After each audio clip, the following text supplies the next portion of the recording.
So here we are again.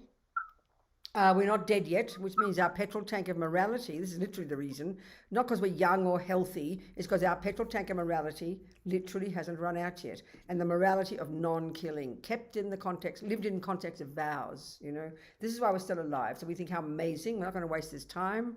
We're here together to look at this amazing Buddhist teachings, methods of how to, generally, how to become this amazing Buddha, to do the wisdom wing, so we can do the compassion wing.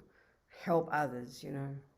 So as we talked yesterday, mainly we gave background yesterday. We began discussing this fundamental practice of equanimity, which is the basis of beginning to develop love and compassion, you know.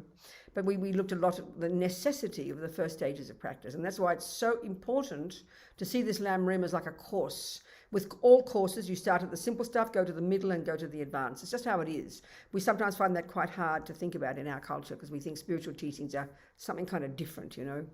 And that's what's marvelous about the Tibetan packaging, coming from Atisha in the 11th century, and then specifically coming from Tsongkhapa, our lineage Lama, in the 14th century.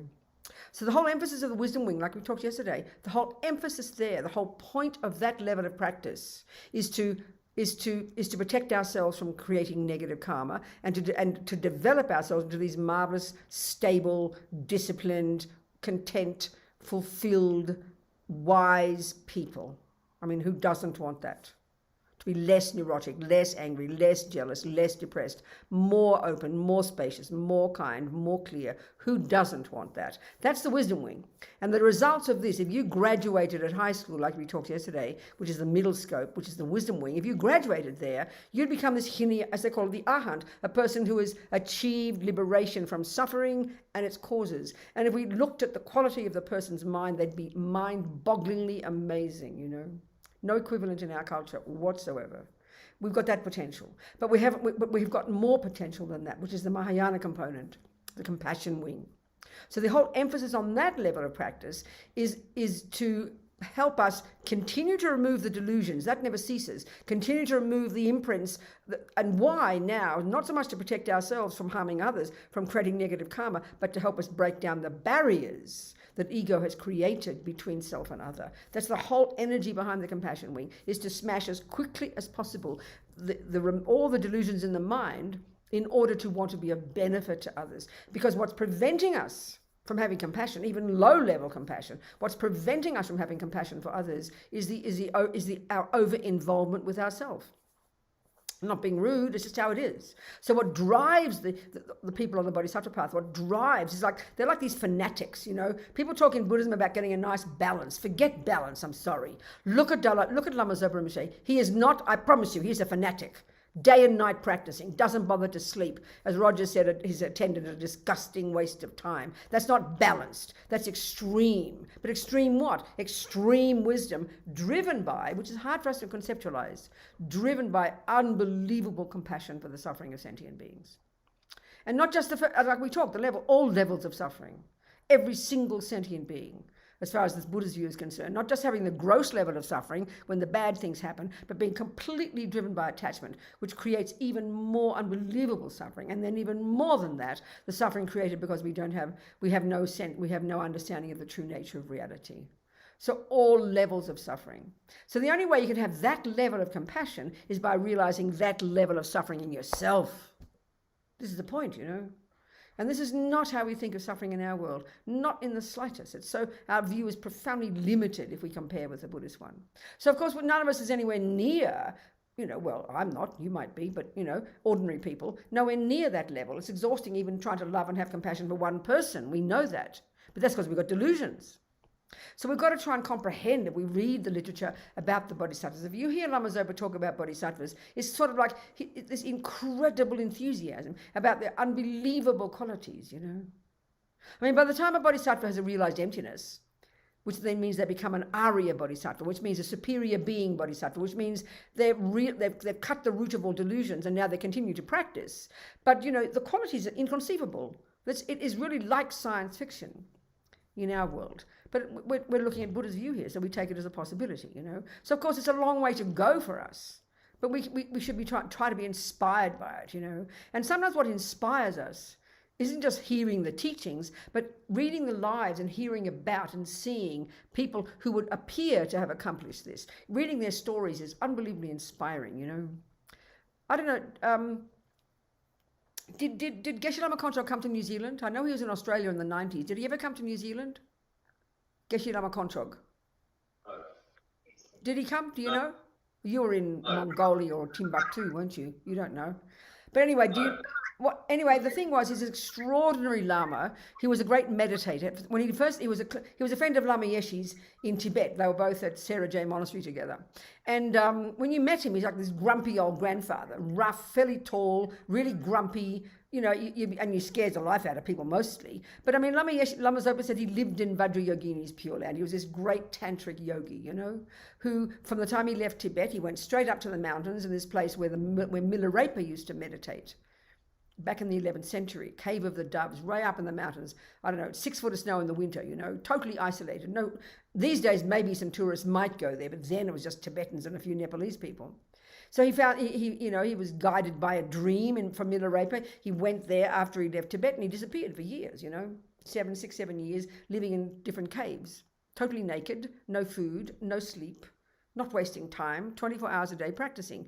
Of course, that's weird to us, but what's he practicing? Well, he's practicing in the deepest of his samadhi to completely remove from his mind all the obscurations, all the delusions that prevent him from becoming a Buddha.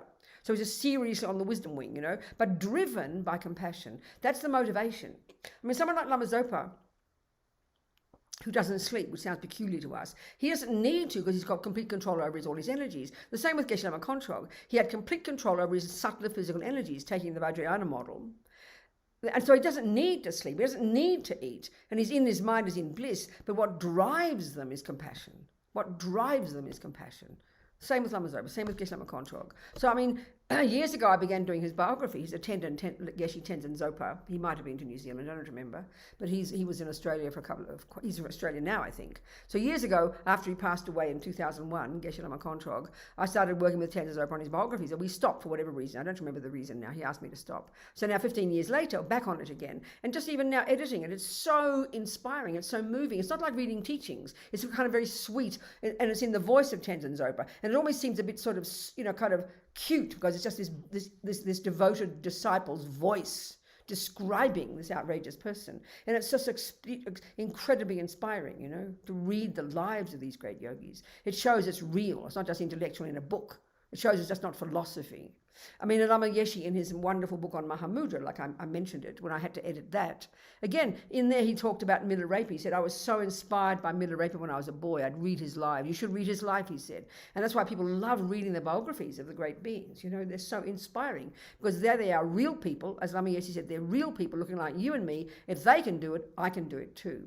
So sometimes studying all the philosophy, you squeeze your brains, as Lama Yeshe said, and even the bodhisattva teachings, they're so technical, they can be so technical, so detailed, it seemed merely intellectual. But to read examples or to see examples of people, that's what's inspiring, you know. And I think on this planet, the one that's most popular, most well-known is the Dalai Lama. So he doesn't show an outrageous aspect. He doesn't show the aspect of not sleeping. He acts like a regular person. He goes to sleep. He goes to bed at 8 o'clock. He lives like a proper monk. He eats 2 meals a day. He seems to have a very easygoing life, you know. But there he is running his Tibetan for 50, 60 years, never stopping, trying to help Tibet get some freedom, never stopping, never giving up, no matter what method, never giving up, always enthusiastic, always cracking jokes, not despairing ever for 60 years.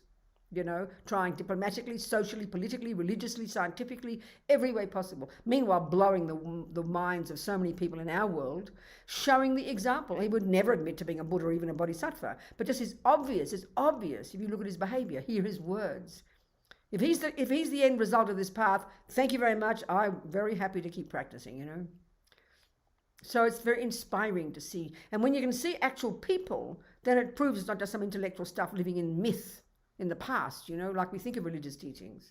They're the proof of the pudding, you know. So inspiring.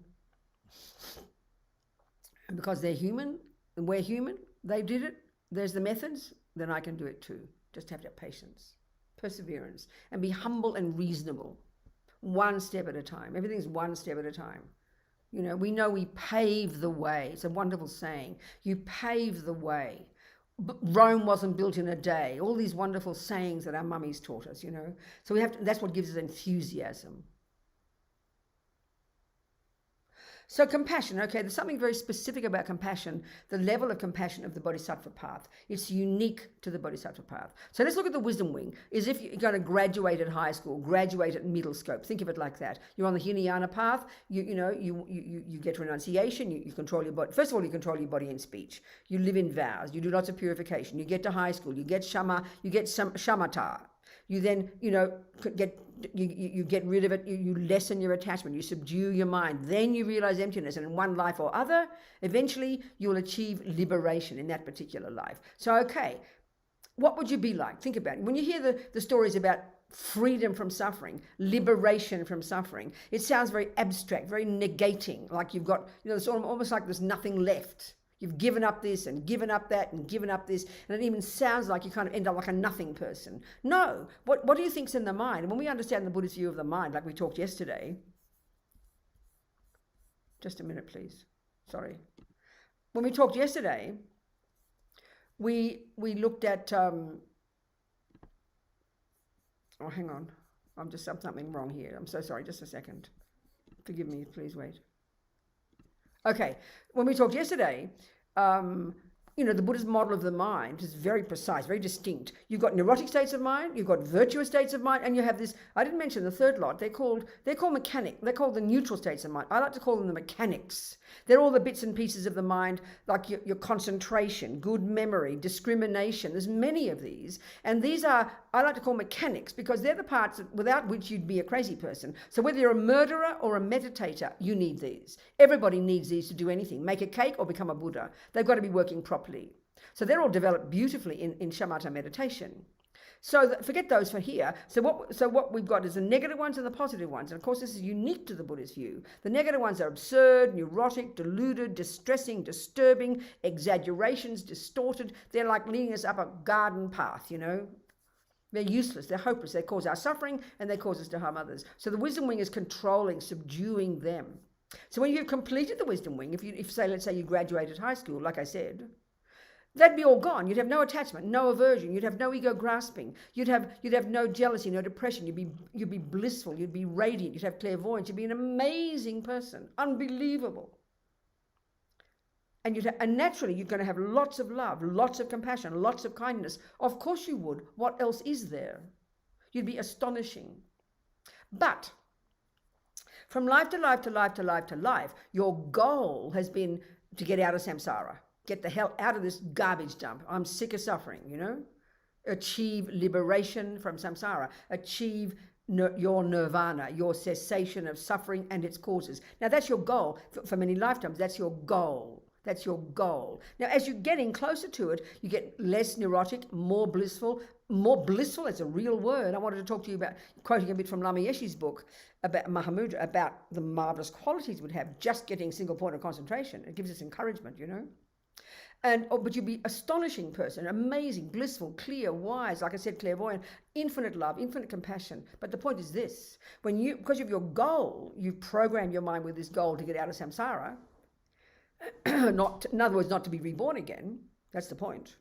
Then by the time you get to that life that you've accomplished nirvana, you've got amazing compassion, no question, but your bliss overrides your compassion and your motivation overrides your compassion, and you will zap into a subtle state of bliss. Now, if you're on the Hinayana path, they will tell you, because there's different teachings in Buddhism, different teachings in the world taught, but they all debate with each other. The Hinayana people, the Theravadins, would say that once you've achieved your nirvana and you die, you've gone. There's not an atom of you left. Your mind's completely ceased. Whereas His Holiness laughed one time, we Mahayanas have a problem with that. Because the Mahayana view is your mind never ceases. So that's up to us to look into the teachings, not being rude. But meanwhile, the Mahayana view is you'd zap into bliss. You wouldn't come back, and you'd be in bliss for quite a long time, and then Lord Buddha would come along and tap you on your shoulder and say, okay, baby, time to come out of this bliss now, get back on the Mahayana path, become a Buddha, so now you can benefit others. But the point I'm getting at is that compassion is enormous when you've got that, but your motivation and your bliss override that compassion. Now, if you're on the Mahayana path, your goal is not to graduate at high school, you're going to graduate at university. And if you're on the Vajrayana path, you're going to go to you'll do the Hinayana, you'll do the the postgraduate as well, if you're on the Tibetan Buddhist path. So then you could get to the point where you even will achieve your own liberation. You don't need to come back. But your compassion overrides your bliss, because your goal is more long-term. Your goal is to become a Buddha. Because so the realization of emptiness is the same. That doesn't change. But the intensity of the unbelievable intensity and profundity of the bodhisattva path, this unbelievable power of this compassion that manifests eventually as bodhicitta. I mean, even the lowest level bodhisattva who's realized emptiness, already they have the power to manifest their mind in 100 different bodies simultaneously for the sake of sentient beings. And as Lama Zopat says, and each level from 1 to 10, there's 10 stages of the bodhisattva path. By the time you get to becoming a Buddha, you are capable of manifesting your mind in countless bodies throughout universes for as long as time exists. So it's insane the level of realizations you have on the bodhisattva path. Unbelievable. And the compassion, so the unique one, even of the compassion, this equanimity leads to this, leads to that, and love, then compassion, and then there's a unique characteristic of the bodhisattva, which is this called great compassion. Or as Lama Zopa also says, and they have different interpretations of these, and this then leads to what they call the special attitude, this outrageous attitude of the bodhisattva, the great compassion. So compassion goes, oh my God, look at that suffering. Great compassion goes, what can I do to fix it? It's my job. So as His Holiness would sometimes call it, it's universal responsibility. It's this powerful, and that's the fearless part, this powerful, courageous attitude that it's my job. It's like the job description of a bodhisattva, you know. You're not there yet to bodhicitta, but you've got this profound compassion, great compassion. That's the unique characteristic. It's my job. What can I do? And that leads to this special attitude that I'm never going to give up. And then that culminates in bodhicitta, where you have this aspiration to never give up, ever, as long as time exists, as quick as you can on the Vajrayana path to become a Buddha, because then you're qualified, you know. So what drives this kind of fearlessness and this seemingly extreme behavior of bodhisattvas, you know, is this compassion. And it's hard to, I mean, I say these words and it's really hard to imagine that level of compassion. We can have compassion. Look at us. We're all kind people. We'll weep when we see people suffer. But it goes after a while. Or if you keep trying to think, what will I do about it? You get exhausted, you know. We'll have to go and have a sleep. But these beings, their energy is so powerful, and they've got the skill to control their energies. They don't need sleep. As Roger said, for Rinpoche, it's a disgusting waste of time. It's hard to hear that level of compassion, isn't it? So it's important to realize it's logical. It's all there in the literature. We're able to get it, but we've got to go according to our levels. You know, we've got to go according to our levels. We have to. Can't do more. We've got to be realistic. But no, it's possible. I mean, one of the biggest ones, you know, is we give up. We think this is too much. I can't bear it. And the more we see the suffering of the universe, the more we see even just the suffering of the humans, it's overwhelming for us, you know. So you've got to have this enormous enthusiasm. And that's what comes from lessening the delusions. That's why trying to get compassion while you've still got attachment and depression and anxiety, it's impossible. I mean, we've got to realize this psychologically. It is impossible. That's why we have to understand it step by step by step, you know. Our compassion is limited by what? By our attachment and anger and fears and delusions and expectations and nonsense and worries. That's what holds us back, you know. That's why the first part of the work is so important. And to remember, you are the beneficiary of this. It helps you become stable and wise and fulfilled. And then you add the compassion to the mix, you know, you keep growing the compassion. So I think it's really important we'll just talk about today about ordinary life, forget about all the high, and we can go through the 8 verses. I want to do that, and I want to discuss Lama's wonderful teachings in Mahamudra just to give us enthusiasm. But it's so important to try and look at ordinary people like all of us and how we can navigate, you know, between being an ordinary person with attachment, with depression, with anxiety, and having the potential for love and compassion. To try and work out how to distinguish between these, because this is our big problem. One of the key jobs, like I've said, about being a Buddhist, you really become a Buddhist, as Lama puts it, be your own therapist, when you've got this brilliant skill, this internal skill to be able to distinguish moment by moment whatever's going on in your crazy head. And the key function, the key component of the ability to distinguish is what is a virtue and what is not. In other words, if you're a botanist, if you don't know botany, You look at a garden, I mean, I'm not a botanist, I can't tell anything from anything. And you just see a bunch of overgrown green stuff, isn't it? Or brown or whatever. But when you learn to know botany, suddenly it's a revelation. Oh, look at that, there's a herb. And it looks just like a weed, but you can tell the difference now. That's why we have to learn Buddha's botany. We have to learn Buddha's view of the mind because it's so precise. We can vaguely know the feeling of anger, the feeling of depression, but that's not nearly enough precision. We've got to be far more accurate in recognizing the conceptual story that informs that emotion. We've got to get beyond the emotion to more deeply into our mind. That's the real skill we have to learn. So our key job in day-to-day life, in our relationships, at work, with our children, with our beloveds, with our next-door neighbours, with our Dharma friends at the Buddhist Centre, we have to distinguish in our own mind, minute by minute. Is it virtue? Is it delusion? This is the job of being a Buddhist. Can't stress this enough. This is the job of being a Buddhist. And this is our problem because we don't have that view in our culture. We don't have that type of approach in our modern psychology or neuroscience. And this is where the dramas happen. This is why we have nightmares in our relationships, at the centre, in the family, with your husband, at work, with you name it, you know. It's because we're confused about what's driving us. We have to have incredible integrity to see our minds well. Honestly, it's the hardest job, but this is exactly the job of being a Buddhist. So, in ordinary relationships, you know, let's say you're just a sister, and you've got an alcoholic an alcoholic brother. Just a simple example of a person who's got, you know, the suffering of suffering. He's an alcoholic. It's evident to anybody with half a brain the man is suffering. But what we can't see, if we've still got attachment and aversion and fear and anxiety and all the dramas, we don't realize that our compassion and our wisdom is really limited by our own neuroses, our own attachment, our own aversion, our own depression.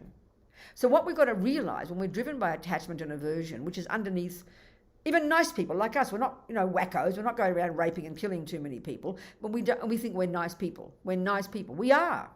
But we don't see the levels of these delusions driving us every second, under everything we do, including our good qualities.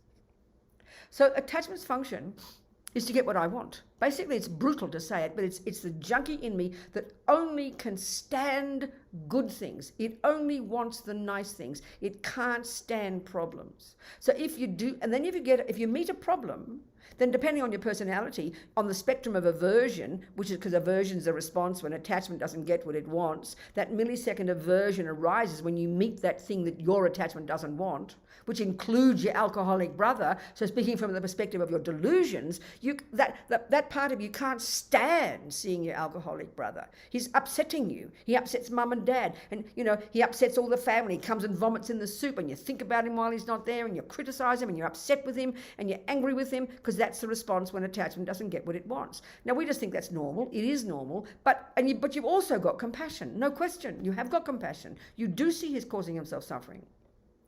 But attachment makes a mess of it all. It sticks its nose where it doesn't belong. It over-exaggerates everything. And we don't realize it when we rush off to help our brother and stick our nose in his business and give him advice and give him the addresses of AA and give him lectures.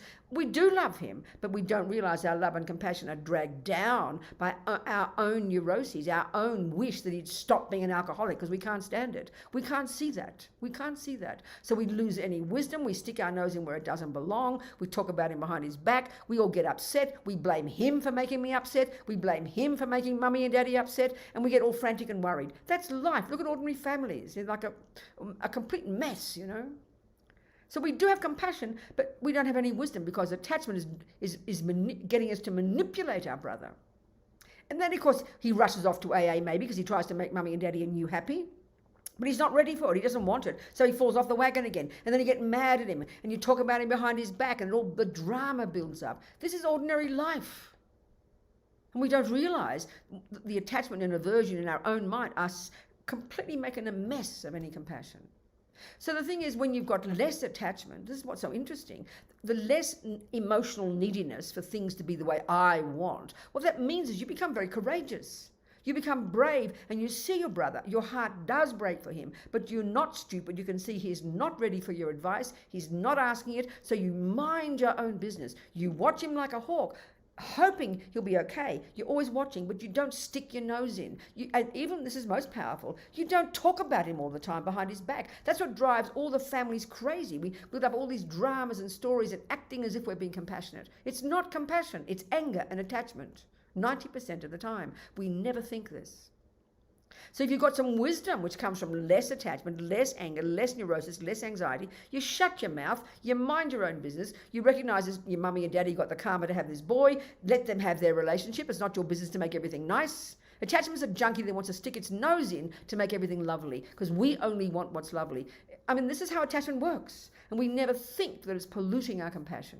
And we assume that compassion causes me suffering. No. What causes you suffering when you see somebody else suffering is your attachment and your aversion. This is really clear.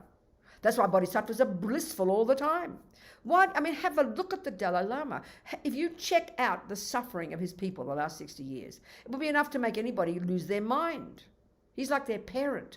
He's exactly the same funny fellow that he was since he was born. He's funny and light and easygoing. It hasn't dragged him down because he doesn't have any attachment and he doesn't have any anger. That's why he's stable, and that's why his compassion is limitless, but it's wise compassion. And because when you've got that compassion, that's why on the compassion wing you can go to this deeper level, the more profound level of greeting a problem. That's what the brave bodhisattvas can do, because their attachment, this is how they smash attachment. So we began discussing that yesterday, the 8 worldly dharmas, but this is profound, you know. You've got this incredible courage, and you know, the problems for bodhisattvas, they love problems. Bring them on, baby, give me more. It's like, you know, I always think of Lance Armstrong.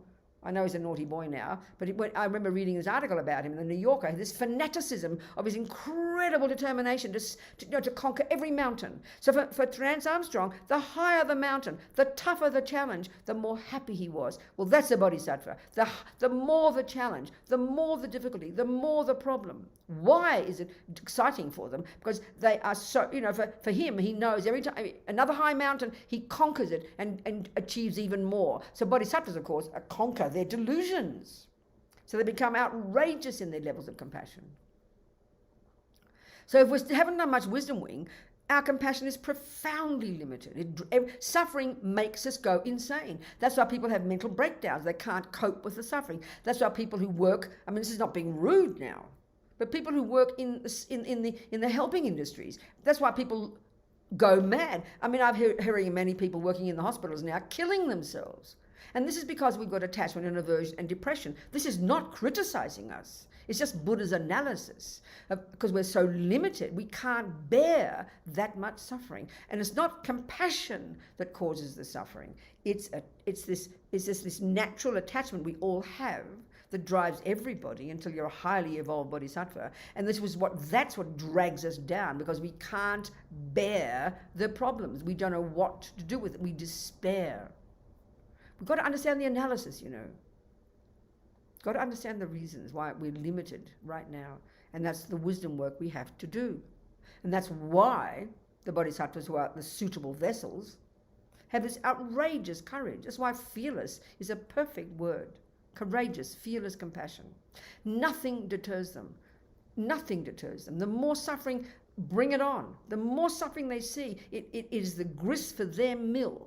So you've got to be a suitable vessel to have that level, you know. So that means we've got to know where we're at. We've got to know what we can cope with. So but don't wait for the big dramas to happen. Start with the small things. Start with the compassion for your brother and get some wisdom and know when to intervene and when not. That's what wisdom is. When you're driven by mostly attachment and your own despair and your own depression and your own anger, then you're as blind as a bat. You don't know how to help anybody. You just want to manipulate that brother to make him do what you want, thinking it's compassion. It's not. So it's so powerful, this. We need to have this kind of clarity by looking into our own mind. That's the wisdom wing. This is every day. The boss, you know, the children, the husband, the Dharma, friends at the Dharma Centre, in the street, people you meet. It's constant practice. And the key one is this discriminating in your own mind the delusions from the virtues. That's being a Buddhist. I mean, we don't, sometimes it's hard to know what being a Buddhist means because it's so complicated, but that's being a Buddhist. I don't care if you think you're a Buddhist. If you're doing that, you're a Buddhist, baby. You're doing Buddhist psychology. That's his style of psychology. Distinguishing in your own mind. Each moment, as it's advanced, is it a deluded thought or is it a virtuous thought? And then you learn to know not to follow the deluded one and to follow the virtuous one. That's practice. And then your body and speech will be controlled. You won't harm sentient beings. You won't make a mess, and you'll keep moving, you know.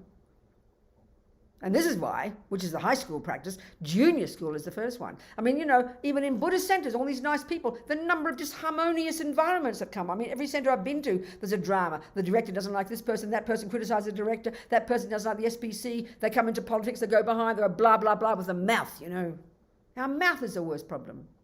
If we shut our mouths, if we control our body and speech, junior school, entry level for Buddhism, think of this. It sounds kind of cute. Oh yeah, control your body, control your speech. Look at the world. If everybody controlled their body and speech, the world would be blissful. The world would be peaceful. That's what does the harm. The slaves of the mind. And the speech for us humans, most of us aren't terrorists and rapists and thieves and murderers. But we rabbit on with this mouth of ours. The trouble it causes, you know. Unbelievable. And such a hard practice. That's junior school. And that's with the wisdom with your brother. To know when to say something and when not, you know. That's the point.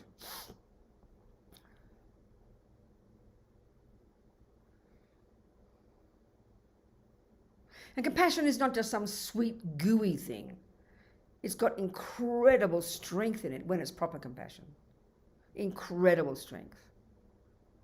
And because you're not driven so much by attachment and the 8 worldly dharmas, you'd have the courage to do and say the right thing, no matter who criticizes you. You'd stop being driven by this craving need to be seen as a nice girl.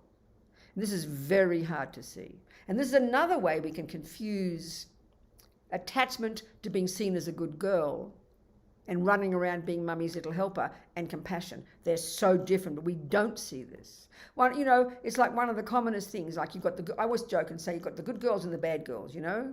The ones who make trouble and the ones who are peacemakers. Now, in my family, there were 7 of us, 7 siblings. We had a typical, you know, dysfunctional family, crazy father. I love my mother, I love my father, I love my siblings. But, you know, typical deluded human beings. Join the universe here. So when we were children, it was like a joke, you know. Each of us, my mother and father had so many babies so quickly and we never made enough money, always struggling, you know. My mum sent us to the best Catholic convent, and I always joke that here we go, 70 years later, she probably still owes the bills because she wanted us to get the best education, my darling mum. Struggling all the time, struggling. She helped my father, ran the family printing business, and then she'd come home and teach music. I mean, she just never stopped working day and night to struggle to survive, to keep this family of 7 children, you know. And all the dramas. So we ran out of they had so many babies so quickly. There were 8 actually, and 1 died. 7 girls and a boy. My brother came at the end. All my sisters are like me, loud and bossy. Can you imagine my poor brother? Anyway, we love our brother. Anyway, our house was too small. We had to share beds. We had to rotate, you know. We weren't the poorest of the poor with 1 room and 14 people, but, you know, we had to share beds. And so, of course, with all of these volatile personalities, it was really intense, you know, really, really intense. All this shouting and yelling and screaming and dramas. Now I forget the reason I'm telling this story. God, what was I saying? I lost the plot. My family. 7 children. God knows why I was saying this story. I'm so sorry. I forget. Peacemakers. Oh, thank you. Good. That's the one. Thank you. Very good. Thank you so much. Okay. It's like a joke when we all talk about it now because we're all very harmonious now. We all love each other 70 years later. We're all between 65 and 75, the 7 of us. I think my mum had 8 babies in 9 years, I think. Anyway, whatever. The point is, everyone has got different personality, you know. So one of the sisters would become catatonic and just disappear into herself. One became anorexic and, you know, and was the bossy one. I was just a fighter. Anytime there was a fight, I'd jump in the middle. This is what I did. I didn't mind, you know, fights and shouting. Another sister, you know, another one, she would be the placater. She would do everything in her power to make everything nice. Everything in her power to make everything nice. Everything. I'd do the opposite, you know. We'd all have our own styles. So she was the one who looked like a really kind person. And she was, no question. I was the one who looked like a bully, and I was, I promise. But she was the typical good girl, and she would do anything. Even one time when, she talks about, she found some note she wrote to herself when Daddy was out, he was coming home drunk, he used to come home drunk, and she said, well, I'll make sure that Rabina stays in her room, and I'll make sure that Mummy goes over there, and our grandmother lived with her. Well, I'll get her to be over there, and I'll make sure I'll put Daddy in his room, and I'll try and close the door, because she was trying to control the entire situation to make everything peaceful, because she couldn't stand when the fights happened. Now that sounds very noble, but that was her attachment not getting what it wanted. So she didn't have much anger and shout and yell. She couldn't stand shouting and yelling. So she'd do everything. So it looked like she was so kind, but it was completely attachment going berserk to control it all because she couldn't stand the pain. I'm not being rude. We're all like this. Whereas for me, I didn't care. I didn't ever think about what would happen. And if I heard the shouting, I'd jump in the middle and I'd be shouting too. We all got our different neuroses, So I looked like the big bully and the naughty one, and I was that, and she looked like the peacemaker. But we're both coming from the same place. We both got our own needs to have things the way we wanted. We both got our own aversion. Her aversion didn't manifest as shouting, but, to control everything, to control it all. And that's a great word for attachment. We talk about control freak. That's attachment. Desperate to make everything the way I want it, acting as if it's coming from compassion. There's some compassion there, no question. So it's very tricky. It's quite subtle, We have to see the difference in our mind. We have to see the difference. Attachment has the function of being, first of all, dissatisfied, then kind of emotionally hungry for always something to be the way I want it, and then control freak to make everything the way I want it. That's exactly how attachment works, So the good girl mode, they don't shout and yell. They don't make trouble. They're the opposite. But it looks, but that's often the person too who gets trod upon. That's the person who becomes vulnerable. They're the mummy's little helper, because their attachment to be, as well, to make everything lovely, but attachment to be seen as a good girl. We've all got that, but we manifest in different ways. These are very tricky to see in our minds, So tricky to see. Attachment and delusions are so tricky. And we can have the theories perfect, but until we start doing the inner work and still we start owning it and catching it every single day, then we'll begin to build up something. Lama Geshe said, I can tell you about attachment for one whole year. You will never begin to see it until you work deeply inside.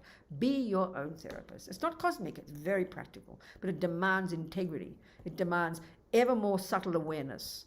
It's not just, now I've controlled my attachment for cake, I'm done. No, that's the tip of the iceberg. It keeps going to ever more subtle levels. And you continue working on it all the way till you get bodhicitta and emptiness.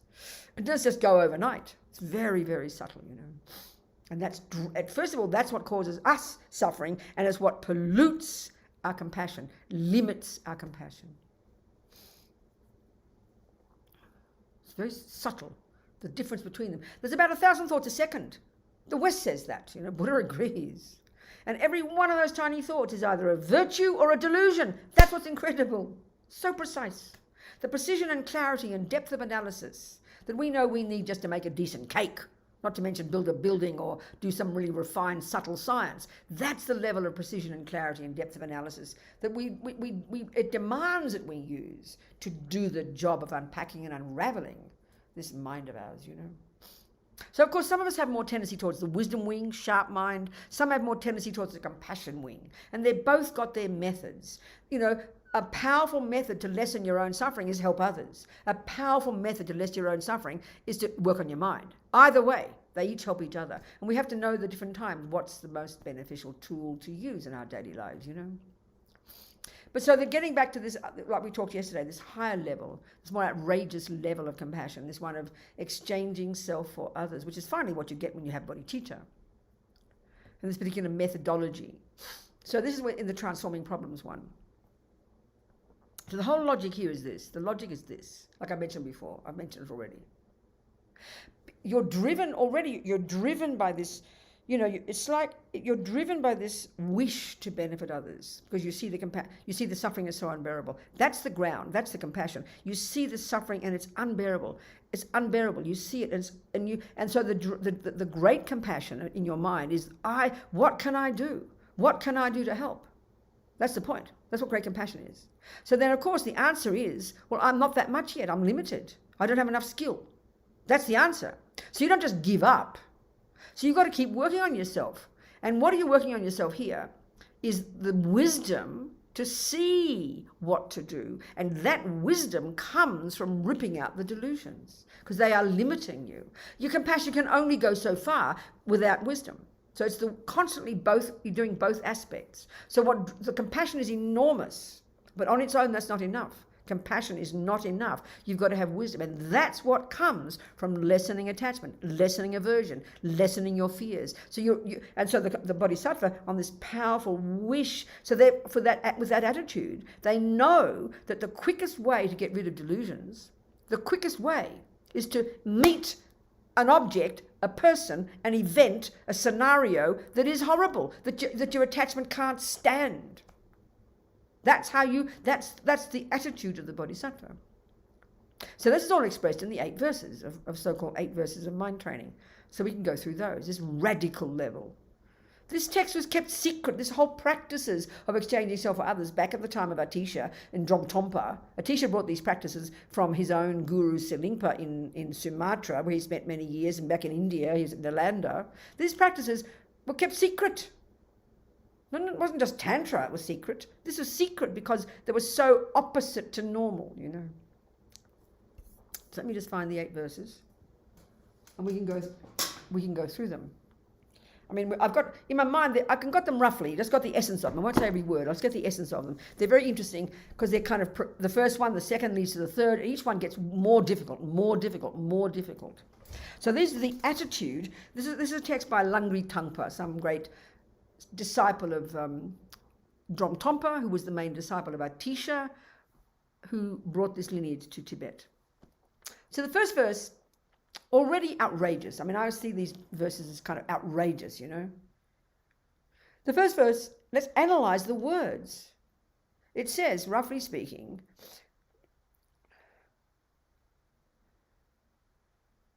in order to get the greatest benefit from sentient beings, not for. It's really confusing. We've got to analyze that. In order to get the greatest benefit from sentient beings, who are more, listen to this next line, this is insane, who are more precious than a wish-fulfilling jewel. Well, forget wish-fulfilling jewels, okay? Who's heard of one of them? Just change it for who are more precious than $1 million. I mean, excuse me, what on earth does that mean? We've got to analyze it carefully. We can say it with a nice sweet voice. Oh yes, sentient beings are more precious than $1 million. Think of the meaning. We'll go into it. In order to get the greatest benefit from all sentient beings, who are more precious to me than $1 million, I will hold them all as most dear at all times. All of them, most dear at all times. Now, excuse me, that's an instruction, okay? It's coming from the heart of a yogi. That's obviously what he's doing. But think about it. If you're supposed to take all the teachings as literal advice, we're already mind-boggled. What in the name of God is he talking about, Excuse me. So let's analyze the words. Well, the first one is really interesting. When we can get this, we can get this whole approach. So what does it mean, the greatest benefit from all sentient beings? It seems like a mistake. This is the point. Let's say you're trying to become the best doctor on the planet. So let's say you're gradually getting towards becoming the best doctor. You don't just, and obviously if you're, a good doctor of any kind, you've got to be driven by compassion. Otherwise you're in big trouble. It's got to be compassion for that kind of suffering. You want to heal sentient beings. And that means you've got to have compassion. It's obvious the motor that drives you is compassion. So then you go study to become a doctor, whatever kind, I don't care. Acupuncturist, whatever it is, I don't care. Think about it. You're going to have the compassion, but that's useless on its own, isn't it? It's utterly useless. You've got to have the wisdom to know how, so you do your study. So now, if you're this really powerful, wanting to have the best, wanting to benefit all sentient beings, the attitude is like this. You'd think this way. In order to get the most benefit from all these suffering sentient beings, meaning you know, you don't just put your little plaque up and put out a few band-aids from 9 to 5 and go, I'm now being a good doctor. You want to go to the war zones where the doctors sans frontières live. You want the worst scenarios possible. You don't just sit up in the mountains and listen to, you know, have one little patient every day. You come to the maniacs and the psychopaths and the mentally ill and crazy, physically sick people in the middle of the crazy cities. You want the worst scenario possible. Why? Because the more you are tested, the more you push yourself, the more it's forcing you to become the best doctor in the planet, and then you can help people. You're qualified. So you want the worst scenario, and you want to take as much advantage of all these suffering people, not for your own benefit. That's what it means by the bodhisattvas, all these suffering people, in order to get the benefit from all these crazy people. So here you're trying to get bodhicitta. As a doctor, you're trying to get the skill to benefit them. So it's you take advantage. All these suffering sentient beings are grist for your mill. So when you walk into the tent on the war zone and see these people without legs and arms and screaming in agony, you grab the opportunity. It doesn't freak you out one bit. The more suffering, the better. You don't want them to suffer, but that's every second you can continue to grow your wisdom to be the best doctor on the planet, driven by compassion. So you have enormously courageous attitude, you know. So you'll every single one of these suffering people, you don't care if they're the enemy, the friend, or the stranger. You're going to hold them most dear at all times. It's already outrageous, the first of the 8 verses. The next one, I joke and say, if you're a therapist and you recommend this to your patient, you could be sued in our world. The next one says, when you're with others, and let's face it, with our busy lives, okay, less maybe these days with COVID-19, but normally speaking, we're bumping into sentient beings day and night. When you're with others, see yourself as the lowest of all. That's the first instruction. It's an instruction, okay? It's advice, it's spiritual practice. And we think, what are you talking about? I already see myself as a creep. What do you want to do? Rub my nose in it? This is exactly why Pabonka Rinpoche says you've got to see, Pabonka Rinpoche says you've got to be a suitable vessel. This is impossible to hear if you're still at the victim stage and you can't even control your own mind. You're completely overwhelmed by misery. You're a complete victim. You think your boyfriend's supposed to make you happy. You're distressed. You're angry. You're jealous. This is an impossible instruction. Impossible. You don't even try. So what does it mean? Well, again, the whole point behind all these 8 verses, this whole level of developing this fearless compassion, the whole attitude is this powerful compassion, wanting to benefit others, but you've got to get the wisdom that knows how. And the wisdom that knows how, not going off to a medical school, here the wisdom to know how is limited by your delusions. So you want to smash the delusions, because by removing your delusions, your mind is clear and you have wisdom and you can see how to benefit them. So the whole goal of this approach is to absolutely love problems, because they're the way to smash your delusions. When Lama Zopa Rinpoche in 2011, we were all at Atisha Centre. I don't know, were you there? Venerable Namdra, were you there in Atisha Centre? 2011? Nangcha, no, I forget. Bernice, I keep remembering your Bernice. Were you there at in Atisha Centre in 2011 when Lama Zopa had the stroke? Yes, I was, yeah. I can't hear. Yes. What? She said yes. Oh, she did? Okay, good. So remember when we first got, the first night when Misha had the stroke and we sent off to the hospital and we were all there the next day, a couple of hundred of us, and then Roger already, a big rainstorm's coming. Venerable Roger already started videoing Rinpoche. And it was kind of, I'll never forget, we had this video of Rinpoche. The first time we saw him after he's got the stroke and he's in the hospital. And he's like, he sounded like a drunken senile person, because he couldn't talk, you know. But he was laughing hysterically. Apparently the nurses and all the people at the hospital, the Catholic hospital in Bendigo, could not get over these outrageous people. All they did was, his attendant, Roger, was there day and night, sitting in a chair, taking care of him, the Tibetan monks, and they all just laughed the whole time. I mean, nobody laughs when they had a stroke. They're distressed, they're freaking out, they're crying, they're worried.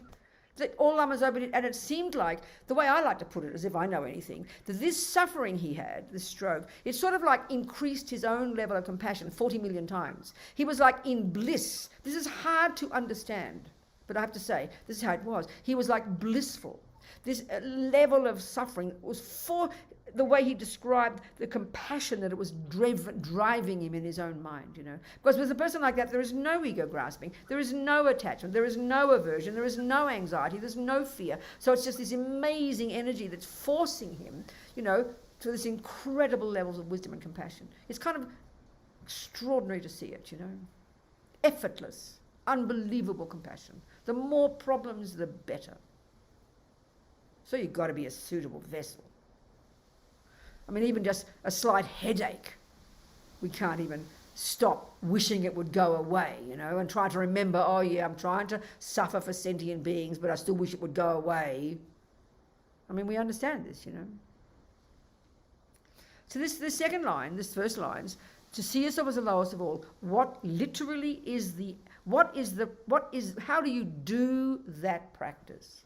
Well, first of all, he's saying, when you're with others, always see yourself as the lowest of all. That's impossible in the beginning, because you've got to do it, you've got to practice it consciously, one step at a time. So start with one person at work, at the Dharma Centre, in your family, one person who even just slightly annoys you. Start with that person. And the practice is this. You just don't say, oh, may I see myself as the lowest of all. We've got no idea what it means. So what it means literally, because you're trying to smash delusions, remember, because you're trying to increase your compassion. And you know your delusions, you understand it because you've done the wisdom wing. Then the attitude is, you find one person, and in your mind, you don't go and say it to them, you think of one thing, especially if you don't like them, this one thing they can do better than you. Maybe they've got cuter feet. I'm talking about real simple. Maybe they've got a prettier voice. Maybe they're more intelligent. Maybe they're a better carpenter. Maybe they make a nicer cake. I mean, something so simple and very precise. And you think they are better at that than me. And so for us to hear that you see yourself as low, we can't hear that properly. It's quite hard to hear it, So, because the second line says, not only, the first line is see yourself as the lowest of all, and the second line says, and see all others as supreme. So they're heavy duty words for us, but when you understand the logic of it,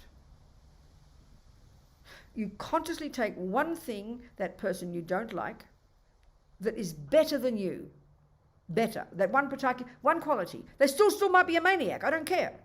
But they're one quality that's better than you, which means they're higher and you're lower. I know we don't like those concepts, but it's very simple. If you're in grade 5 music, you're higher than me, I'm in grade 4. It's very simple. It's very simple. But we get very nervous about these words in modern psychology because we've got so much self-loathing and we have so much dislike of ourselves. We're sort of, these are danger words for us.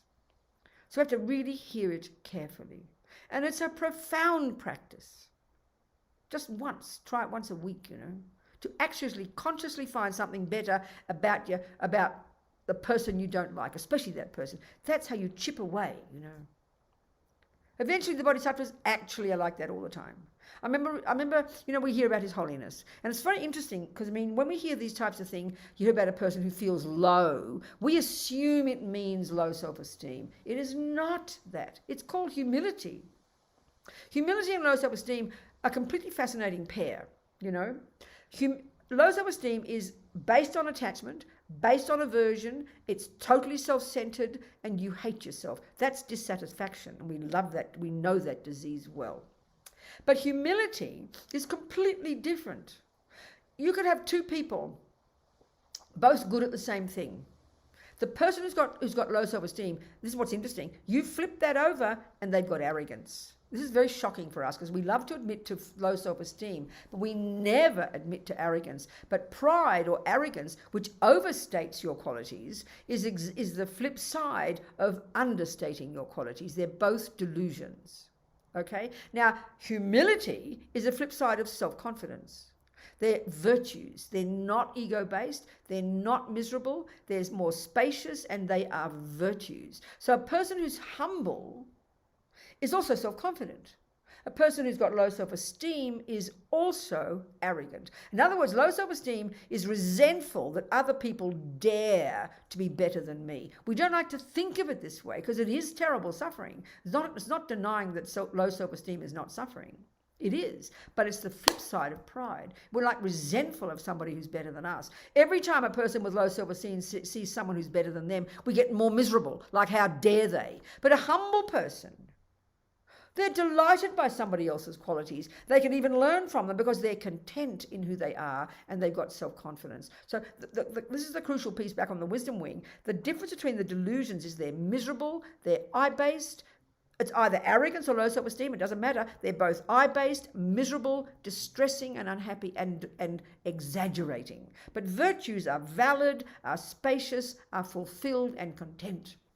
So we have to see the difference, you know. So lowest of all sounds terrible to us. And that's what, and everybody, like with this holiness.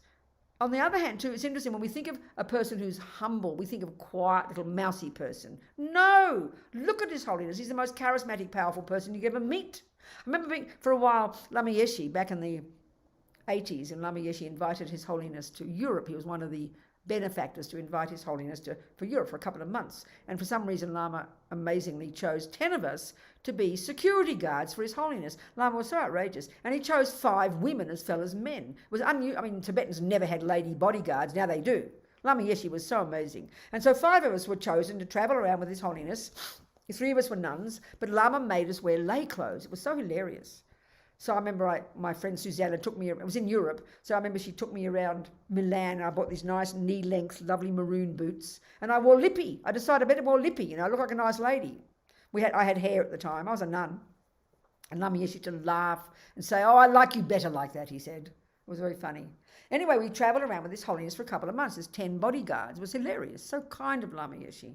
And we just observed His Holiness. It was amazing. It was 1982. It wasn't that well known in Europe yet. Everywhere he went, it was so clear he was charismatic, he was powerful. And even then, when the big press conferences would come, His Holiness would just dominate the whole thing, and he'd boss the people around, you go there, you go there. He ran the whole thing. You know, and if you think he's humble, we think of a humble person sitting there all quiet. No way. He was powerful, charismatic, but totally humble. So that's very encouraging. We think of humble as low self-esteem. We think you're a creep. It was so wrong. We are so not understanding, you know. It was moving to see the way he affected people. It was incredible to see it up close. For these 2 months, it was incredible. We travelled around with him in France and Italy and Spain. It was amazing, you know. I felt so fortunate. I mean, yes, I felt like I won the lottery, being His Holiness's bodyguard. And then a couple of years later, we had a meeting in Dharamsala, and I was at that meeting with His Holiness. And he looked at me afterwards. He said, "When did you become a nun?" Because he saw me in lay clothes, right? And I knew what he meant. And I said, "Oh, Your Holiness, I was a nun then." And he gave me a big hug. He said, "That's my security guard," he said. That's my Dalai Lama story, okay? Anyway, where am I? Humility and low self-esteem. So try and hear this lowest of all in a more nuanced way, please. And all others as supreme. Try and hear it in the proper way. Because His Holiness, he says, "Whoever I'm with, I see them as my best friend." And everybody can attest to that. It's immediate. It's not pretend, you know. So it's really just, it's so important that when you see examples of it, then the teachings make sense, you know. So the next verse says something like, "The moment I see a delusion arise in my mind, endangering me and everybody else, I will catch it and avert it immediately." So this is something that seems a bit different, because mostly it's about the rest of the world, but for some reason this verse pops in here and it's about your mind. So now this is even outrageous too. "The moment I see a delusion arise in my mind." So the assumption there surely is the default mode for that person who wrote the text is to have virtue in the mind. And every now and again a naughty little thought pops up. I mean, it's the opposite for us. Our default mode is attachment and upset and slightly anxious and slightly worried and a bit low self-esteem. I mean, our default is the delusions, and a moment of virtue pops up, we might be happy, you know.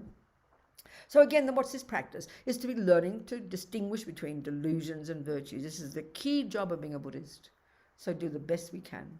Then the next 3 verses, I always sort of say that each one gets worse than the next. And it seems like this next verse is sort of like the outside world, quite separate from you, that you read about or you see. So back then it was written in the 11th century. Can you imagine now in the 21st century, with instant access to every country in the universe and every garbage thing that ever happens? It's 1 billion times more intense. The verse says something like this: "When I see Evil people. Well, you know what's the word we use for evil people in our world? Psychopath. It's a really great word. When I see the psychopaths who are driven by negativity and suffering, and that's the interesting point. We don't think a psychopath is suffering. We just think they're evil. But they're suffering. By definition, they're driven by their intensely craving attachment, aversion, arrogance, wish to harm, etc. Of course, they're unbelievably suffering.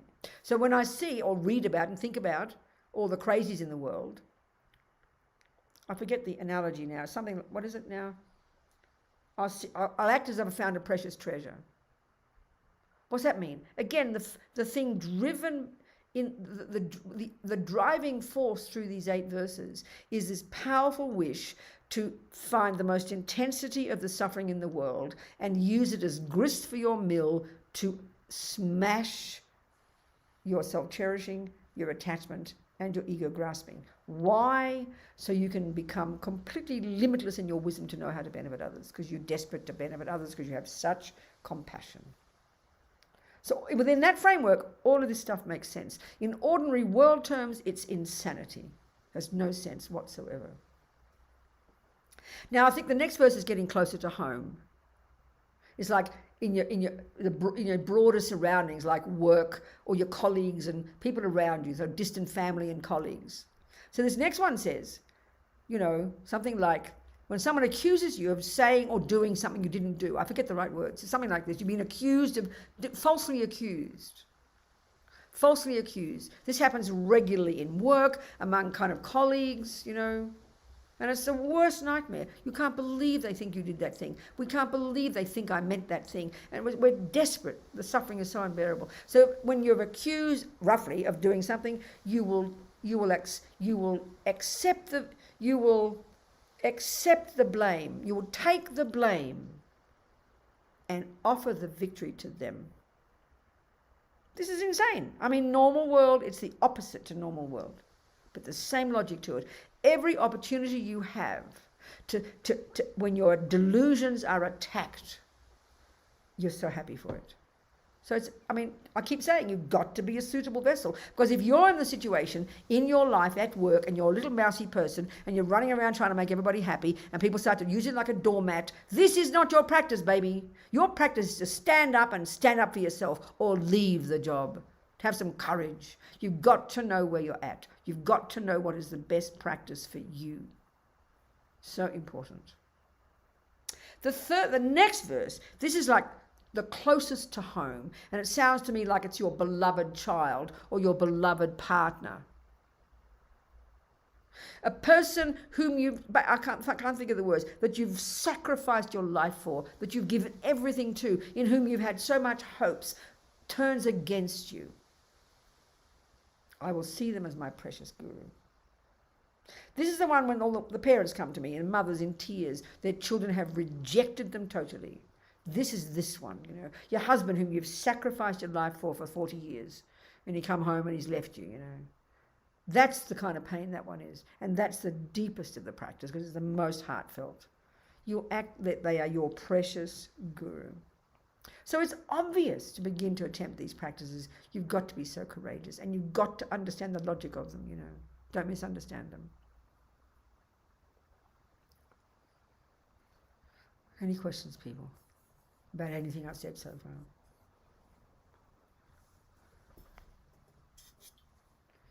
Anything in the, Jennifer, anything in the chat room, whatever it's called? Yeah, there's one, I'm not sure, it's a question or a comment. It's from Helen.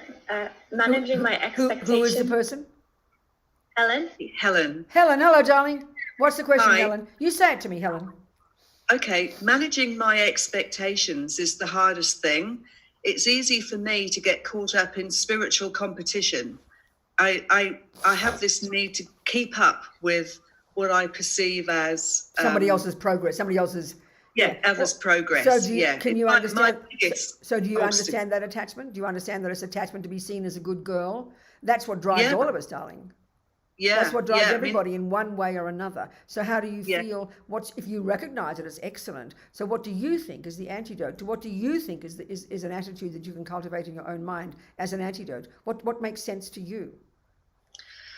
Oh, I don't think I've thought that far. Well, that's the point. I mean, it's like you can't find a solution to a problem if you can't analyze, you can't locate the problem. So you've stated perfectly the problem. So my sense is, Helen, once you locate and identify the problem, the answer is evident, the solution is evident. Right. So what's the opposite of this? Yeah, it's sort of being myself, isn't it? Yes, It's there being- you go. That's the it's simplest being way to put it. honest. Be yourself, baby, and be content enough to know you're doing well as you are. Whatever level it is, that's what self-confidence is. Low self-esteem is coming from this attachment to be seen as a good girl and this neurotic drive to compete. Because, I mean, it's all locked up in this idea that I'm not worthy unless someone else says I'm good. I'm not successful until someone says I'm successful. So the antidote, the immediate one is, I'm doing okay. And don't lie to yourself, Helen. If you're lying there all day lazy as bones and doing nothing, then don't say you're okay, because you're not. But if you're doing the best you can at the level you are, you've got to learn to be content. And being content, consciously saying, I am doing well, is so simple it's embarrassing. That's what contentment is. It's the antidote to attachment, which is the bottomless pit of dissatisfaction. So a million times a day, be sincere with yourself. And then the other one that's really powerful, delight in this other person, their progress. Delight, rejoice. So the trouble is, often when we've got low self-esteem or we've got this craving to keep up, we're exaggerating somebody else's progress. We exaggerate their qualities. We're fantasizing that they're much better when you're really miserable and low self-esteem or lonely, the whole world looks like it's happy. When people are like looking for lonely because you haven't got a partner, for the person like that, the whole world looks like it's full of happy partners. It's just complete fantasy. It's fantasy, you know. So it's really powerful to notice it, and if you've located it, that's marvelous. Just learn to be, talk to yourself, be your own little friend. Well, you know, I'm doing well. I'm doing my practice every day. I'm trying to do my best. I'm doing this, I'm doing that. I'm doing my best. And if they're more advanced than me and they know more or whatever, I delight for them. How marvelous. Yeah. It's so simple. It's like you said, be yourself, honey. It's got profound meaning. Yeah. And of course, it's not going to go overnight, honey. It's the deepest illusion we've got. But you check it every time, you catch it every time, and you apply the antidote. Because it's good enough you've got to see the problem, but you've got to find the solution. There's no point in just, often we're obsessed with locating the problem, and we forget to find the solution. You haven't, as you said, I haven't gone that far. Well, it's like you've just noticed you played the wrong note on the piano, and you keep going on about, I've just noticed I played the wrong note. You know I played the wrong note. Well, what's the bloody solution, dear? Play the right note. Otherwise, you'll just get stuck. Do you understand? Yeah. Yeah, good, I do. Helen. Thank you. Yeah. Very good. Thanks. Thank you, darling. What else, people? Anybody Rabina, else? I have a question. Yes, Sarah, you talk to me, sweetheart.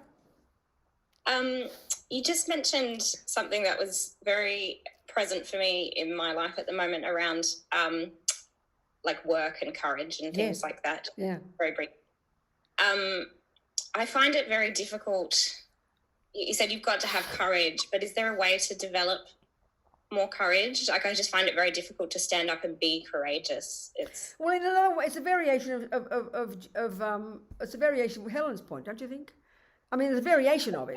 So in what scenario does it arise? Let's be more precise, so that don't be too personal. What's a scenario in which this arises?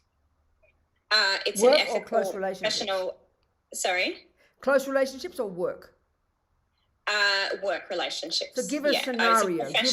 A professional ethical dilemma. I'm an academic. It's about publishing with unethical, balancing basically professional relationships and not wanting to put people offside, but publishing with an unethical journal. And I'm just finding it very difficult to stick to my convictions and integrity and balance those professional relationships and speak up for myself. Okay, but now that you've mentioned it, can we go into more detail, just because it's good to be precise?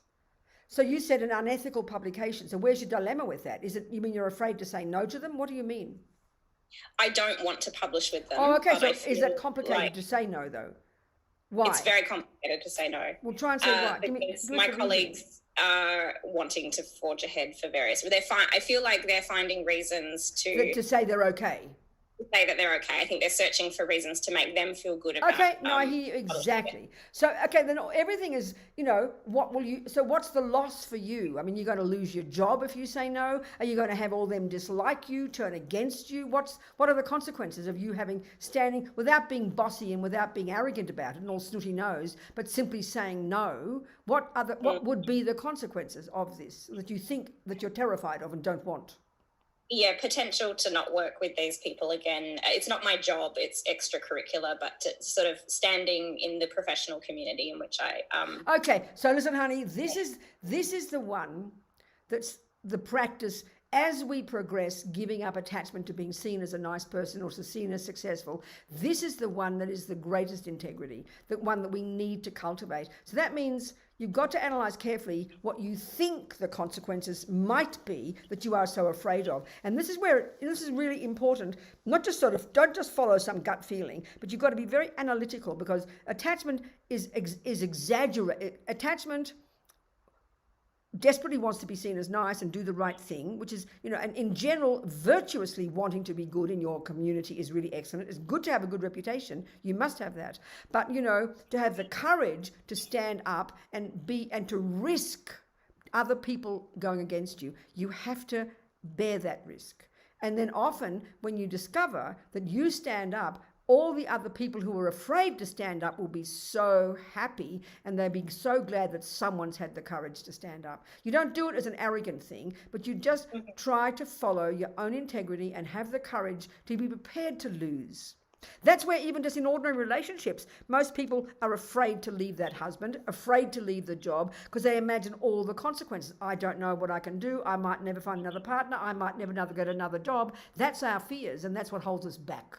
So you've just got to be logical with yourself and check your basis. Your baseline is, I want to have integrity. I want to do the right thing. I also would love to have a good reputation. I want in my field to have a good reputation. Nothing wrong with saying that, but I want to have integrity. And we all know we love people this way. In politics, the ones who really stand up, people admire that person in the end. So that's an encouraging thing for your mind. But for your own sake, you've got to be confident for yourself. It's all you've got to do is one step at a time. Try not to conquer the whole world, but one tiny event as it comes. Deal with that one. And you don't get arrogant. You don't give lectures. You don't stand up all so special, I'm so brave. You just try and do it little bit by little bit by little bit. But be prepared to lose. Like if you're going to leave that crummy husband, you'd be prepared to not find another partner. But the irony is, when you make that decision, that courage, you always will succeed. You will succeed, because fear is the opposite to success. Following courage, and the other point, it's an interesting point here, it's related.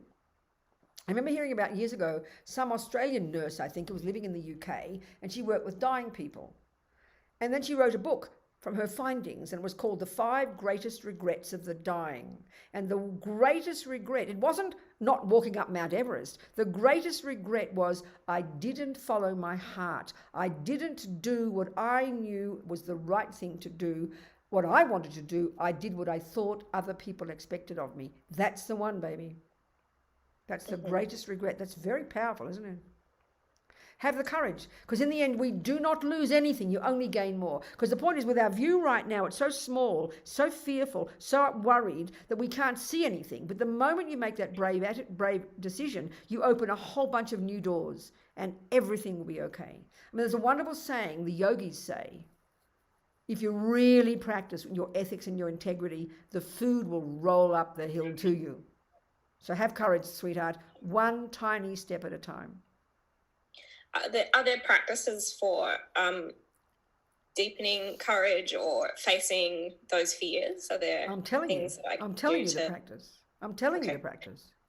Yeah. It's your mind. So do you have any other practices? Do you do so-called, do you do any other practices in your daily life as a Buddhist? I know we've discussed, Sarah. Do you have any other daily practices? I'm still no. Do any mantras, or do you like any of the Buddhas, like Tara or mantras, any of that type of thing? You like those kinds of things? I do like Tara. Yeah. Okay, then, baby girl. The job is what I just told you. That's the technique. But by doing Tara, that gives you courage. That gives you strength. She is about courage, optimism, action. So by doing Tara practice, identifying with that energy in your practice, that gives you the courage to do the actual practice of doing it, of changing your mind and making that decision. One baby step at a time, Sarah. Okay. Really, sweetheart. Thank you. Have courage. Yeah. And the Tara energy is just like, she's courage. It's exactly what she represents. This powerful Buddha of courage, of action, of optimism, of success. Identify with that, identify that part of yourself, and then just every day do it quietly, and then you get courage. Every time you do it, you get a bit more courage, and you keep moving. So be brave, girl. All right? I will. Good, darling. All right. Everybody Rebecca. has this one. It's an amazing, powerful point, honestly. Thank you so much, Sarah. Thank you, sweetheart. Thank you. I appreciate it. A pleasure, darling. What else, people? Anybody else got any points? These are universal things, you know? Really, they are. So powerful. Helen's one, Sarah's one. I have a question, Venerable. Where are you? Sedina. It's Talk to me, Sedina speaking, Precious. yes. Talk to me, girl. Go on. It's about what Sarah just said, having the courage. I'm working as a nurse now. It's not the big COVID drama we have to talk about. It's more things that were not going well before. So I work mainly with patients that have dementia. And I see colleagues doing things that are not even legal. So I went to my boss and I talked about it. And she said, well, just imagine what else could happen. Well, it's better for her to live with us than just go off and be in an elderly home, for example. So they're basically just putting my compassion down, saying, well, whatever we do, it would be worse. I understand that. So you mean they're doing things to sedate the patients because it makes it easier for you guys or something? Is that what they're doing? Well, they were just fixating her, and she said, well, if she goes somewhere else, they're just sedating her.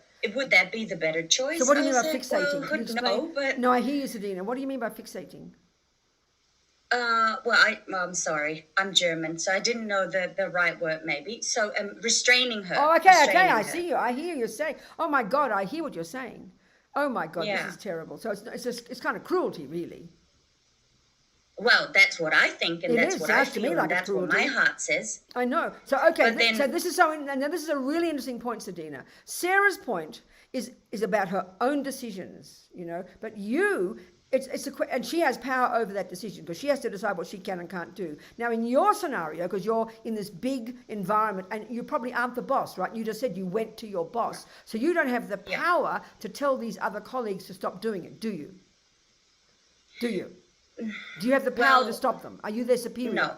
Okay, darling, now this is another whole scenario, and this is a very powerful one. So let's look very precisely at this kind of scenario. You don't have the power. You're not the boss. So you don't have the power. The best you can do is you report it, and clearly that boss supports what's being done. So you have got basically now two options, Sedina, and this is where it's tough. You've got two options, baby.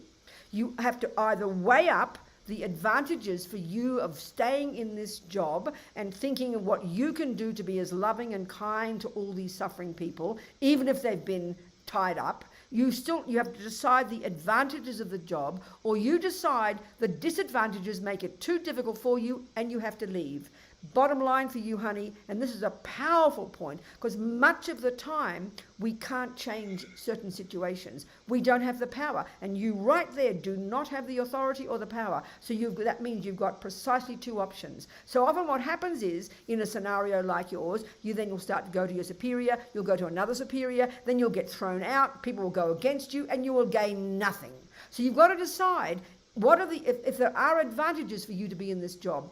So I'm sure if you are compassionate and you have contact with these different people, there are ways you can benefit them, you can love them, you can have compassion, you can be supportive of them. Then you've got to weigh up, is that advantage worth it, accepting you can't change, or you realize it's not worth it and you leave? Are you kind of getting my point, Sedina? You've got to be very logical and very clear with yourself. Because to sit there and be miserable and start arguing and going, they'll just chuck you out, baby. In the end, you'll gain nothing. So you've got to have the wisdom to know when to stand up, when to do something.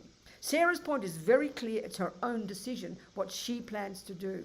Yours is a different scenario, and this is very common, because we can't change everything. You've got to weigh it up, honey. And is it worth it? Are the advantages worth it? Or are the disadvantages making it that you should leave? That's your decision, I would suggest.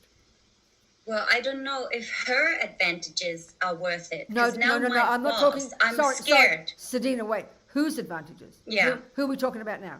From the lady that is being restrained. Okay, but no, we're not discussing that. We're discussing you. We're discussing, okay, let me ask you a question. Have you got the power to unrestrain this lady?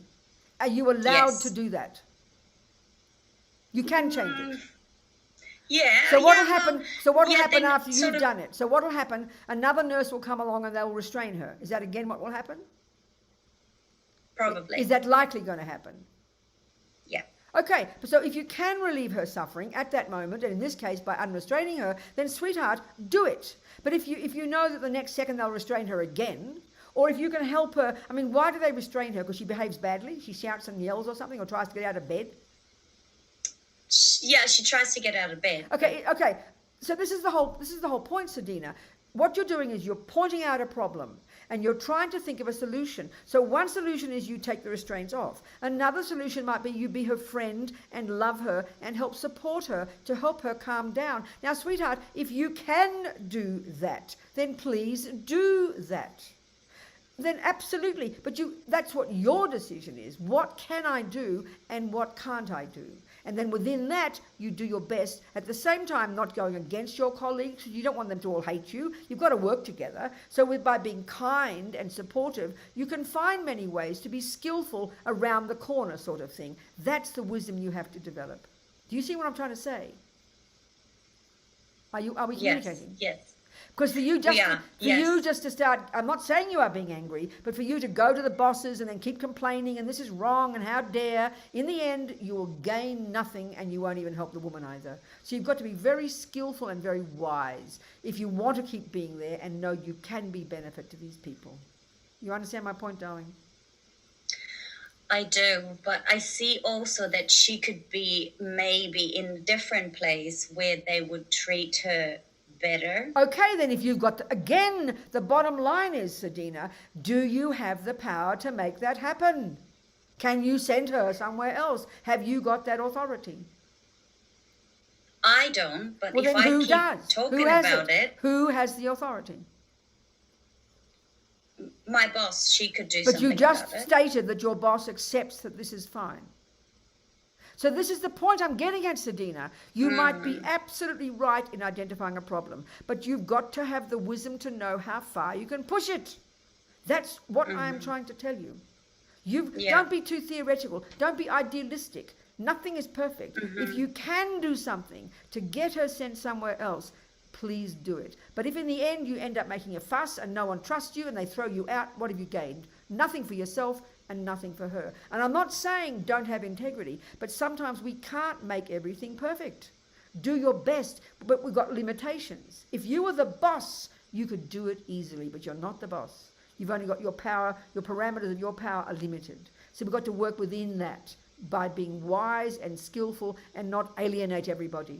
Otherwise there's no benefit. Are we communicating, Sabina? Okay. Yes, we are. Thank you very think much. very carefully through it, be wise, be skillful. Yeah. All right, Okay. darling. Thank you. Thank you very much. It's a very common thing. Anybody else, Yeah. please? Anybody else? No other questions? Huh? Nothing? You people? Lindley. Go on, talk. What is it? Oh, I'm listening. Lindley here. Who is it? First of all, Lindley. Lindley. All right, darling. Hello there. Talk to me, sweetheart.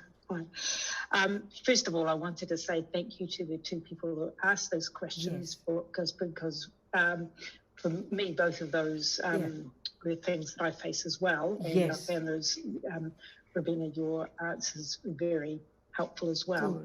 Good. My question was about, you talk about the different levels of that you're in junior school, then high school, then university. Yeah. And that wisdom is the kind of high school and compassion is the university. But so that's kind of, usually you think of that being as some time progression and that you can't do university until you've done high school.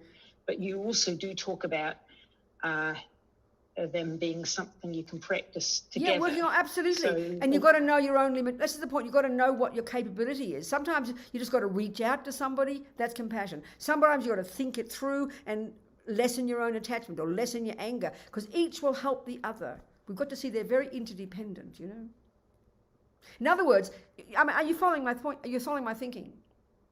It's all stages, levels of development. Right, so sometimes you might be at university and sometimes you might be at high school? They're all tools in your little toolkit. And in one situation, you maybe just reach out to another person and you do the best you can to be compassionate. Another time, what I'm getting at, like this is Sadina's example perhaps, or same with Sarah's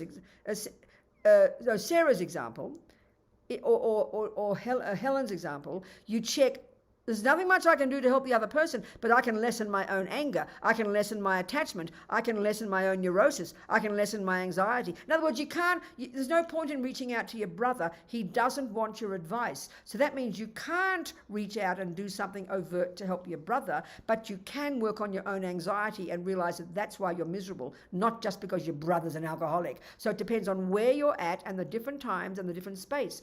Are you sort of seeing what I'm saying? Do you understand, Lindley? You've got to know where you're at and what you are capable of. In other words, for Sadina's example, let's say, it's clear that the compassionate action would be based on her wisdom as a nurse to help this woman be unrestrained and to give her love and compassion and to try and help her. But that's the compassion wing. But my point with her, she doesn't have might not have the power to do that. So what's she going to do? She's going to work on her own mind by lessening her anger or her fears or her anxiety. That's the wisdom wing work. That's what I mean by the wisdom wing work. If you can do both, wow. Are you understanding my point, Lindley? We have to know the situation, the time, because everyone is quite precise. Each scenario is different.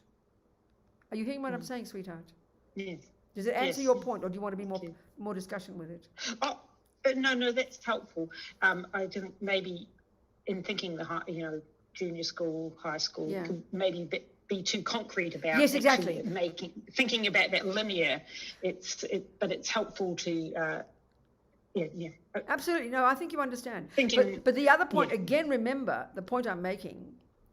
We can have incredible compassion for somebody, like your brother, let's say.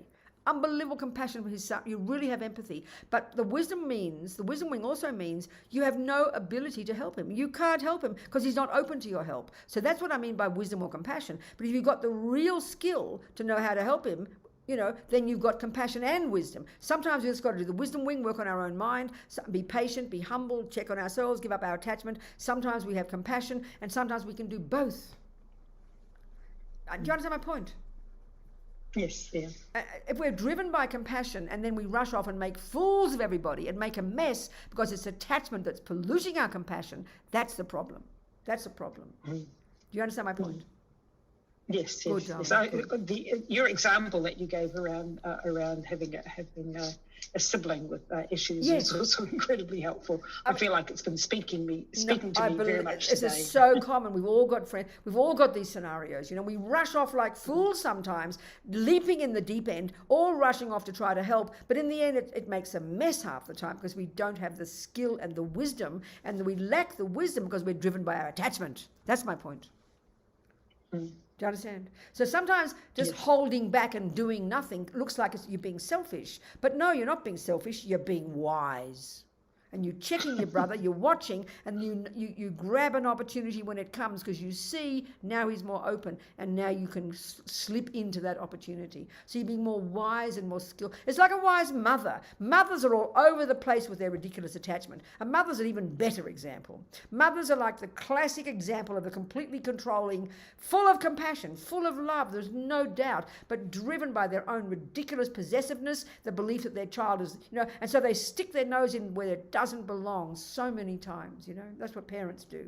So a wise parent will shut their mouth and will watch the child like a hawk, but not stick their nose in every 2 minutes. But you have the wisdom to know when to say something and when not to say something. That's what I mean by the wisdom wing. And that only comes when you give up your own attachment, you give up your anger, you give up your own rubbish. Wisdom is the end result of giving up your own rubbish. Do you understand what I'm saying, Lindley? And also what we do is, if we're sort of a child comes and is moaning and crying and complaining, all we do is tell them what to do. Sometimes the best wisdom is, well, darling, I trust your wisdom. You can make the right decision. I mean, that's profound advice, but we all have to stick our nose in and tell everybody what to do. Even just if friends come and complains about their boyfriend, the first thing we think is we've got to solve it all. No, that's not your job. Your job is to listen to your friend, let her talk about who through her problem. You don't have to tell her what to do every minute, and that's what attachment causes us to do. We stick our nose in where it doesn't belong. But to be the friend sometimes says, let the person cry to you, and then you say, well, I'm sure you'll make the right decision, darling. That's real wisdom, and that's real compassion. Our job is not to solve everybody's problem. Do you understand? Good. Even in your problem, Sadina, you know, yes, you're not authorized to change this scenario. So within that fact, and within the fact that you're still in the job, you do everything you can to be loving to her, to be kind to her, to be generous to her, even if she's got those even if she's been tied down. You do what you can within that. And so when I go to see people in prison, I'd love to let them all out of prison. I'd love to let them escape from prison, but I can't. So I give them advice within their restraints of how to deal with their suffering. So that's also wisdom, and that's also compassion, Sadina. Do you understand the point I'm saying? We can't make everything right sometimes, so we do what we can. Yes, thank you. Good. This is really on the ground, compassion and wisdom together, I tell you. And these are scenarios we all understand, you know. Okay, what else? Anybody else? In the Tangpa? Yeah, good. Anybody there? Yes, please talk to me. Tell me your question. Come up to the mic. Hi, Venerable Robina. Who my is it? name's Crystal. Hello, Crystal. Hi. I'm hoping you could unpack a little bit the virtuous friend when someone close to you does great harm and you've done them benefit. I keep thinking of my friend who looked after her mother, deaf and blind, for 10 years or possibly 20 years, and then all her male siblings, once she passed away, fighting for who gets all her money and seem to take it all from the my one who friend. did all the hard work. The one that's done all the hard Oh, work. this is so common a story, isn't it? It's so wicked, isn't it? And they already borrowed lots of money from their parents to buy a house and never paid it back, yet still want What's left? And so yeah, so it's your friend. You're trying to help your friend, in other words. Yeah, Huh? my friend, I keep thinking of her because it's sort of broken her heart.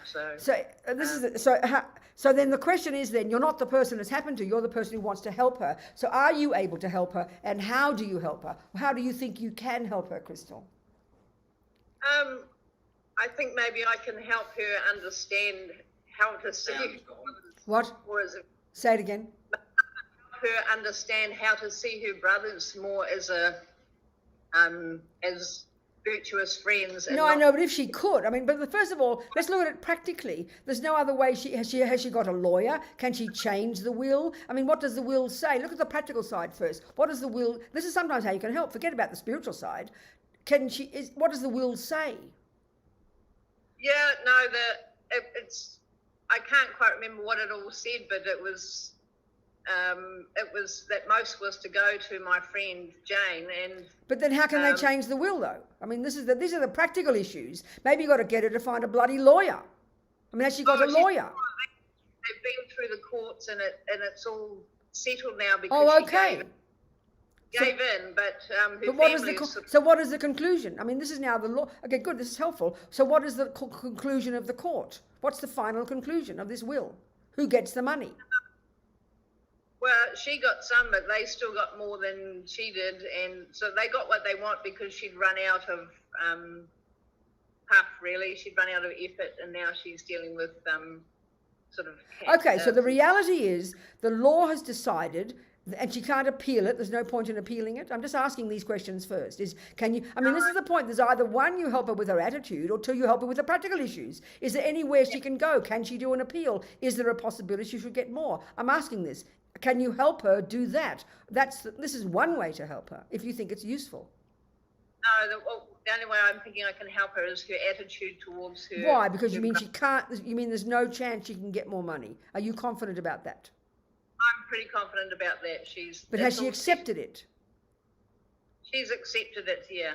But she's got enough to live. I mean, it's enough for her, or is she just angry that they've taken the rest, or is she content with what she's got? She's had enough of the whole fight. Okay. So All right. I just want to help her. No, I understand that, but I'm asking more of these questions to really find out where she's at. So is she resigned to it, or is she really angry? Is she hurt? Is she resentful? What is her attitude? She's still hurt and resentful, but she's resigned to. She is resigned to this reality. So then, okay. So then, yes. But I think even before that, Crystal, don't even try to give her too much advice. Just love her, hold her, say, I understand how you feel. Don't try to give her holy advice. Just nourish her, encourage her, say that I understand. Validate how she feels, give her lots of love, and then slowly try to find a way as she progresses in this and becomes content with the whole situation. Then you can begin to talk about compassion for her brothers. It's too soon for that, I think. This is where we've got to be, where we're at. She's got to heal her own hurt first. I mean, it's all very fine to talk about having bugger the brothers, these greedy mothers, let them just go be where they are. Tell her to forget about her bloody brothers. Tell her to forget about your boring old brothers, how rude and how mean they are. Look how kind you were to your mother. Look how you did all the hard work. You deserve whatever you got, but this is the way life is sometimes, and learn to be happy with it, darling, and I understand how you feel. Let her cry, nourish her, and validate her hurt. Don't give her too many lectures about loving her brothers. Tell her to forget about her bloody brothers. Are you seeing what I'm saying? Then when she's ready, she might be able to love her brothers when she wants to, but forget about them now, these mean, wretched people. Do you understand my point, darling? Say she's in high school and say she's ready to... and I want this understanding for myself as well. So I'm ready to see them now as a virtuous friend. No, that's really too advanced. Forget that. That's high level, university high level. Forget that. She's still hurt and unhappy. If she's not hurt and she's not resentful, she'd be able to take this and see them as her beloveds. Forget that. That's way too high, Crystal. She's got to heal her own hurt first. That's the ordinary work we all have to do. She's got to heal her own hurt. She's been used, she's sacrificed her life for her mother, and now she's feeling like she's been badly done by. That's reality. When she's gone past that, she will be past it, but she's not yet. So see where she is at and meet her at that level and just love her, and don't give her lectures and don't tell her to love her brothers. It's way too high. Are you sort of seeing what I'm saying, Crystal? Yeah. If she can, once she's content in what she's got and accepts these crazy brothers, this is how the world is, agree with her. They are mean, they are greedy. How dare they do this? But don't think about your boring old brothers. You just take care of yourself. You try to be content. You did a good job, and help her rejoice in her unbelievable hard work to sacrifice her life for her mother. Get her to rejoice in that. You tell her how fantastic she is. Forget about the brothers. Are you sort of seeing my point? Yeah, I am seeing your point. That's the point. So in our own selves, if you were in that position, you've got to nourish your own self and say what a good job I did, and I did do it. And if you've got the view of karma, you go, okay, it's just karma, it's the way it is. I don't know whether she has the view of karma, so I don't mention that. But you take her where she's at, and you nourish her and validate her feelings, and you praise her and say, what a wonderful job you've done. You should be so happy, even if nobody, but you helped your mother, and that's the most precious thing. And that's amazing. So praise her like crazy and make her feel good about herself, and then she'll become content. And then when she's ready, she might want to love and forgive her brothers, but not yet. That's too soon. This is what I'm talking about, levels. This is a real example. Are you understanding me? I'm understanding you. Good. And I have a slightly selfish motive as well, because I guess I want to understand that precept myself. Well, okay, if that's for yourself, that's a different discussion. For your decision, if you really want to have the courage to, when the person has ripped you off, your brothers have harmed you, you sacrificed your life for your mother, and they've been mean, and they've taken all the money, this is a powerful practice for you, darling. And if you're this is my point, and this is my point to Lindley, this is my point to everybody, this is what it means. What level are you capable of? So at the point where that woman is, doesn't see she's ready for that one. But if you are ready at that one, when someone's abused you, harmed you, blamed you, and you really are capable of meditating on that person and seeing him as your precious guru, then honey, child, you go for it. But we got to know where we are at. This is what I mean by knowing our levels. Like you could be in 4th grade tennis. You can still try 20th 7th grade. You can still try grade 27, but you won't accomplish 27 until you're at 26. So you can try more advanced practices, but you've got to know what your capability is psychologically. It's a really good point. Are you seeing, are you hearing what I'm saying? No, we just lost you for a minute. But Oh, what did you lose? How much? I think we got to 4th grade tennis. Oh.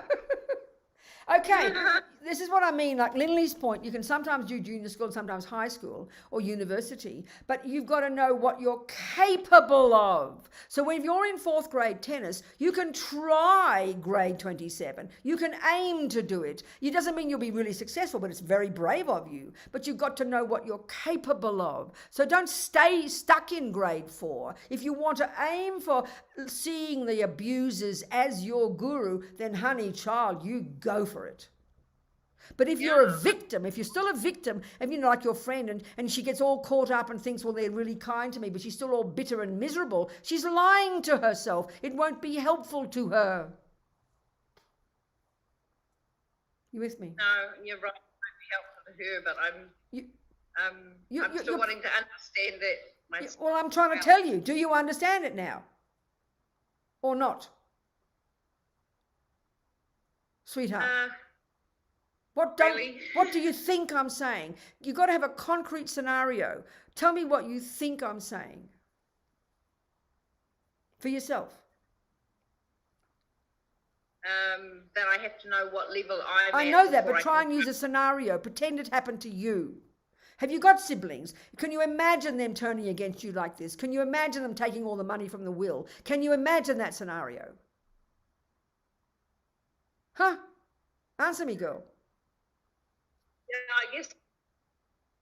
Yeah. What?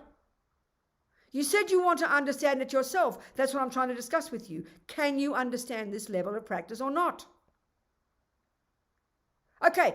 Have you ever been harmed by anybody, Crystal? Yes. Are you able to see that person as your most precious guru, whom you are so grateful to because they've shown you your shitty attachment, and you're so happy to want to rip out your attachment, and you're happy to see them as your most precious guru? Can you do that in your mind? Huh? Honey child? Yeah, I think maybe I can. Well, then good.